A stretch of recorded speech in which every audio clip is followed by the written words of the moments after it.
አዶናይን ታውቃለህ አይደል? ከ2.6 ሚሊዮን በላይ ተከታዮች ያሉት ያ ኢትዮጵያዊ ቲክቶከር። ግን የዞዲያክ ምልክቱ ምን እንደሆነ ታውቃለህ?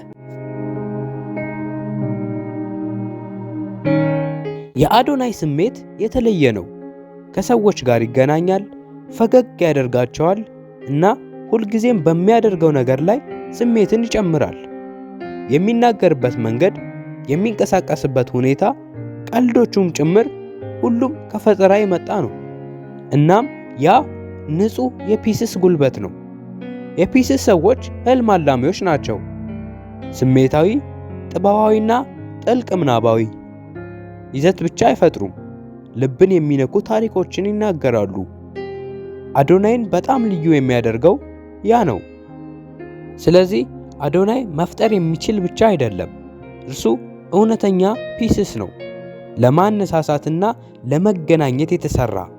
እርሶስ የዞዲያክ ምልክቶ ምንድን ነው? በኮመንት ውስጥ ይንገሩኝ። እንዲሁም ፎሎ ማድረግ እንዳይረሱ።